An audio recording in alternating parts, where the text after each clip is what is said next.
Friends, this is Venkatesh Devasani. ఈరోజు మనం discuss చేయబోతున్నటువంటి important current అఫైర్స్లో భాగంగా ముందుగా తెలంగాణ రాష్ట్రానికి నూతన గవర్నర్గా ఒక వ్యక్తి నియమితులు కావడం జరిగింది. ఇదివరకు తెలంగాణ రాష్ట్ర గవర్నర్గా మరియు పుదుచ్చేరి ఇన్ఛార్జ్ లెఫ్టినెంట్ గవర్నర్గా బాధ్యతలను నిర్వర్తిస్తున్నటువంటి తమిళసై సౌందరరాజన్ అనూహ్యమైనటువంటి నిర్ణయం తీసుకొని ఈ రెండు పదవులకి 2024 సంవత్సరం మార్చి 12వ తేదీన రాజీనామా చేయడం జరిగింది. దీంతో తెలంగాణ రాష్ట్ర గవర్నర్ పదవి, అదేవిధంగా పుదుచ్చేరి లెఫ్టినెంట్ గవర్నర్ పదవి, ఈ రెండు పదవులు ఖాళీ ఏర్పడడంతో కేంద్ర ప్రభుత్వం ప్రస్తుత జార్ఖండ్ గవర్నర్గా పనిచేస్తున్నటువంటి సిపి రాధాకృష్ణన్ గారిని ఈ యొక్క రెండు పదవులకి ఎంపిక చేయడం జరిగింది. చాలా ఇంపార్టెంట్ అండి. తెలంగాణ రాష్ట్ర ప్రస్తుత గవర్నర్ ఎవరు అంటే సిపి రాధాకృష్ణన్ గారని గుర్తుంచుకోండి. అతడు ఇదివరకే జార్ఖండ్ గవర్నర్గా పనిచేస్తున్నాడు. ఆ యొక్క జార్ఖండ్ గవర్నర్ పదవితో పాటు ప్రస్తుతం తెలంగాణ గవర్నర్గా, అదేవిధంగా పుదుచ్చేరి లెఫ్టినెంట్ గవర్నర్గా కూడా బాధ్యతలను నిర్వర్తించబోతున్నాడు. ఓకేనా.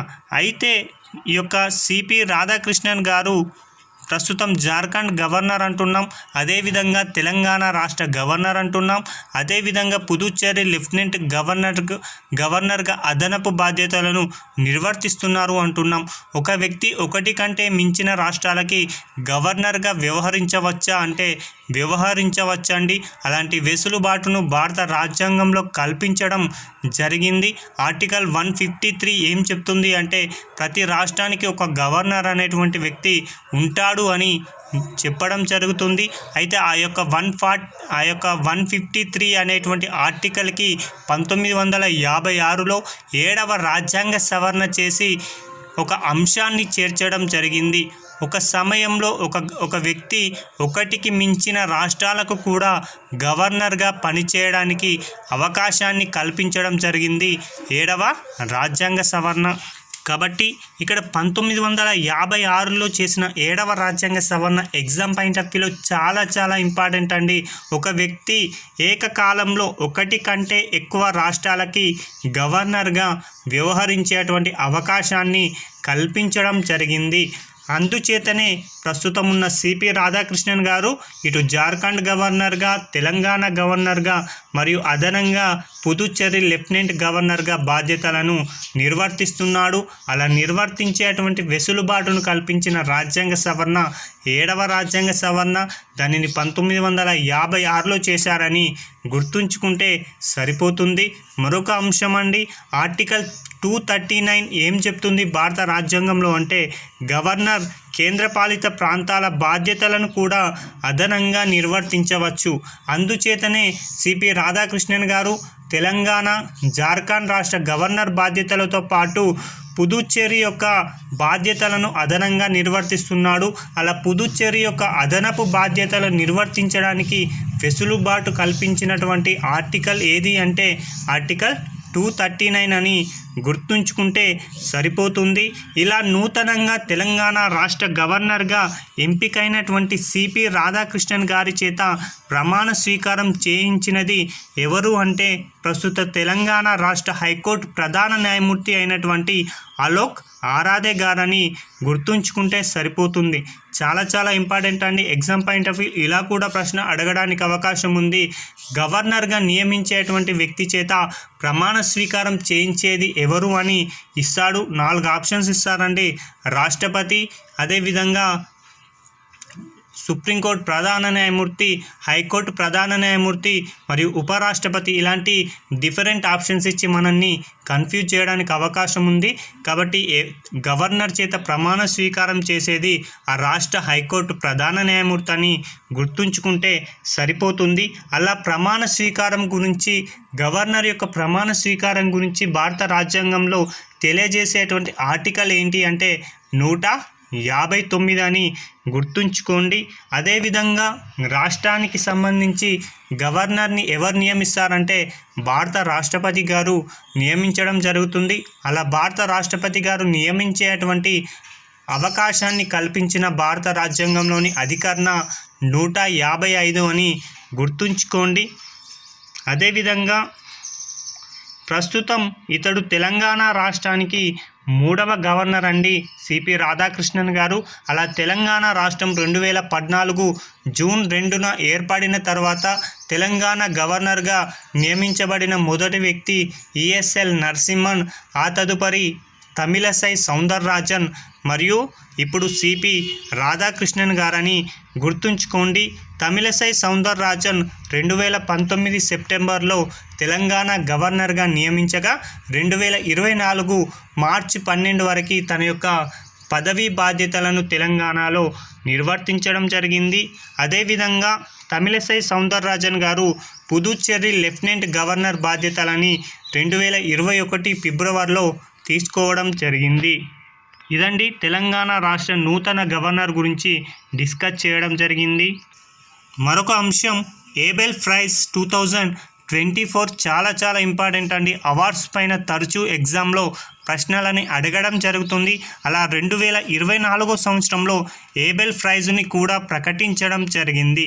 ఈ ఏబెల్ ప్రైజ్ అనేది ఏ రంగంలో ఇస్తారంటే గణిత శాస్త్రంలో ఈ యొక్క అవార్డును అయితే ఇవ్వడం జరుగుతుంది. ఒక విధంగా చెప్పాలి అంటే గణిత శాస్త్రంలో నోబెల్ బహుమతిగా ప్రసిద్ధి పొందినటువంటి బహుమతి ఏది అంటే ఏబెల్ ప్రైజ్ అని గుర్తుంచుకోండి. అలాంటి అంత ప్రతిష్టాత్మకమైన అవార్డుని 2024 సంవత్సరంలో ఈ యొక్క బహుమతిని ప్రకటించడం జరిగింది. అలా 2024 ఏబెల్ ప్రైజ్ గ్రహీత ఎవరు అంటే మిచెల్ తలాగ్రాండ్ అని గుర్తుంచుకోండి. ఇతడు ఏ దేశానికి సంబంధించినటువంటి వ్యక్తి అంటే ఫ్రాన్స్ దేశానికి సంబంధించిన వ్యక్తి అని గుర్తుంచుకోండి. ఈ యొక్క మిచెల్ తలాగ్రాండ్ అనేటువంటి వ్యక్తి సంభావ్యత సిద్ధాంతంపై మరియు యాదృచ్ఛికత పైన వివరించినందుకు గాను ఇతడు యొక్క ఏబెల్ ప్రైజ్కి ఎంపిక కావడం జరిగింది. చాలా ఇంపార్టెంట్ అండి. ఎగ్జామ్ పాయింట్ ఆఫ్ వ్యూలో డైరెక్ట్ ప్రశ్న అడగడానికి అవకాశం ఉంది. 2024 సంవత్సరం ఏబెల్ ప్రైజ్ అవార్డు గ్రహీత ఎవరు లేదా ఏబెల్ ప్రైజ్ గ్రహీత ఎవరు అంటే మనకు గుర్తుకు రావాల్సింది మిచెల్ తలాగ్రాండ్, ఫ్రాన్స్ దేశం అని గుర్తుంచుకోండి. అదేవిధంగా 2023 సంవత్సరంలో ఈ యొక్క ఏబెల్ ప్రైజ్ను గెలుపొందినటువంటి వ్యక్తి ఎవరు అంటే లూయిస్ కాఫరెల్లి అని గుర్తుంచుకోండి. ఇలాంటి ఏబెల్ ప్రైజ్ని ఎప్పుడు ప్రారంభించారు అంటే 2003 సంవత్సరంలో ప్రారంభించడం జరిగింది. అలా ప్రారంభించినటువంటి దేశం ఏది అంటే నార్వే దేశస్థులు ప్రారంభించడం జరిగింది.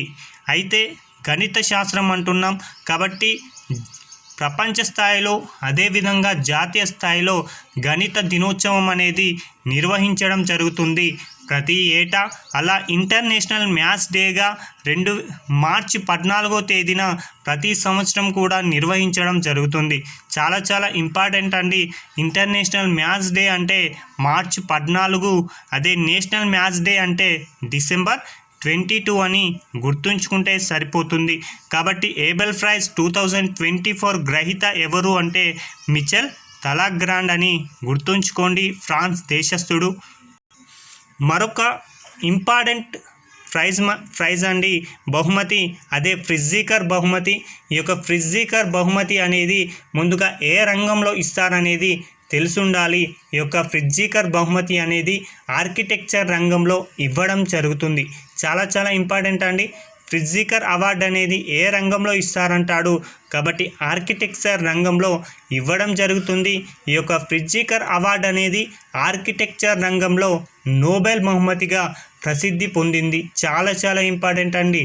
ప్రిట్జికర్ అవార్డు అనేది నోబెల్ బహుమతి ఏ రంగంలో అంటే ఆర్కిటెక్చర్ రంగంలో. అలాంటి అంత ప్రతిష్టాత్మకమైన అవార్డుని 2024 సంవత్సరంలో పొందినది ఎవరు అంటే రికెన్ యమామోటో అనేటువంటి వ్యక్తి అండి. చాలా ఇంపార్టెంట్. ఇతని పేరు రికెన్ యమామోటో.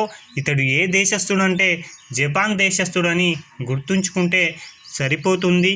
అదేవిధంగా 2023 సంవత్సరానికి ఈ యొక్క ప్రిట్జికర్ బహుమతి పొందినటువంటి వ్యక్తి ఎవరు అంటే డేవిడ్ చిప్పర్ఫీల్డ్ అండి. ఇతడు ఏ దేశస్థుడు అంటే ఇంగ్లాండ్ దేశస్థుడు. ఇంతటి ప్రతిష్టాత్మకమైన ప్రిట్జికర్ అవార్డుని 1979వ సంవత్సరంలో ప్రారంభించడం జరిగింది. నాటి నుంచి నేటి వరకు ఈ యొక్క ప్రిట్జికర్ అవార్డును పొందినటువంటి ఏకైక భారతీయుడు ఉండడం జరిగింది. అతడే బాలకృష్ణ విఠల్ దోషి చాలా ఇంపార్టెంట్ అండి. నేటి వరకు ప్రిజ్జీకర్ అవార్డు పొందిన ఏకైక భారతీయుడు బాలకృష్ణ విఠల్ దోషి అని గుర్తుంచుకోండి. అదేవిధంగా 2024 గ్రహీత ఎవరు అంటే రికెన్ యమమోటో. ఇతడు ఏ దేశస్థుడు అంటే జపాన్ దేశస్థుడు. ఈ ప్రిజ్జీకర్ అవార్డు ఆర్కిటెక్చర్ రంగంలో ఇస్తారని గుర్తుంచుకుంటే సరిపోతుంది. మరొక అంశం అండి, చాలా ఇంపార్టెంట్. ప్రసార భారతి నూతన చైర్మన్గా ఒక వ్యక్తి నియమితులు కావడం జరిగింది. అతడు ఎవరు అంటే ప్రసార భారతి నూతన చైర్మన్గా విశ్రాంత ఐఏఎస్ అధికారిగా పనిచేసినటువంటి నవనీత్ కుమార్ సెహగల్ అనేటువంటి వ్యక్తి నియమితులు కావడం జరిగింది. చాలా ఇంపార్టెంట్ అండి. ప్రసార భారతి నూతన చైర్మన్ ఎవరు అని ఎగ్జామ్లో డైరెక్ట్ అడగడానికి అవకాశం ఉంది.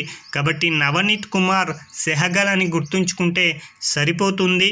గతంలో 2020 వరకు కూడా ప్రసార భారతి చైర్మన్గా సూర్యప్రకాష్ గారు పనిచేయడం జరిగింది. అయితే ఇతని యొక్క పదవి కాలం 2020లోనే ముగిసిపోయి దాదాపుగా 4 సంవత్సరాల పాటు ఈ యొక్క పదవి అనేది ఖాళీగా ఉండడంతో 2024లో ఈ నూతన చైర్మన్గా నవనీత్ కుమార్ గారిని నియమించడం జరిగింది. మరొక అంశం అండి, రష్యా దేశానికి మళ్ళీ నూతన అధ్యక్షుడిగా లేదా రష్యా అధ్యక్షుడిగా మరొకసారి వ్లాదిమిర్ పుతిన్ గారు ఎన్నిక కావడం జరిగింది. రష్యా అధ్యక్షుడిగా వ్లాదిమిర్ పుతిన్ గారు ఇలా ఎన్నిక కావడం వరుసగా ఇది 5వసారి అని గుర్తుంచుకోండి. 7.6 కోట్ల మంది అంటే 87.29% ఆయనకు ఓట్లు వేశారని, ఇప్పటి వరకు ఇన్ని ఎక్కువ ఓట్లు రావడం ఇదే తొలిసారి అని రష్యా ఎన్నికల సంఘం 2024 మార్చి 18వ తేదీన వెల్లడించడం జరిగింది. ఇతడు వ్లాదిమిర్ పుతిన్ రష్యా ప్రధానిగా పనిచేశారు, అదేవిధంగా అధ్యక్షుడిగా కూడా పనిచేశారనే అంశాన్ని గుర్తుంచుకోండి. అయితే ప్రధానిగా మరియు అధ్యక్షుడిగా కలిపి గత 24 ఏళ్ళు అధికారంలోనే కొనసాగుతున్నాడు పుతిన్.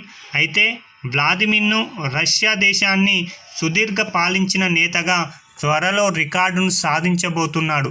చాలా ఇంపార్టెంట్ అండి. ప్రధానిగా మరియు అధ్యక్షుడిగా సుదీర్ఘకాలం రష్యాను పరిపాలించిన నేతగా త్వరలో ఇతడు ఒక రికార్డునైతే సాధించబోతున్నాడు. ఇప్పుడు ఎంపిక కావడంతో ఇతడి యొక్క పదవీ కాలం అనేది మరొక 6 సంవత్సరాలు అనేది ఉండబోతుంది. ఒకవేళ ఈ 6 సంవత్సరాల పదవీ కాలాన్ని గనక అతడు విజయవంతంగా పూర్తి చేసినట్లయితే రష్యాని సుదీర్ఘంగా పరిపాలించిన తొలి నేతగా ఇతడు రికార్డును సృష్టించబోతున్నాడు.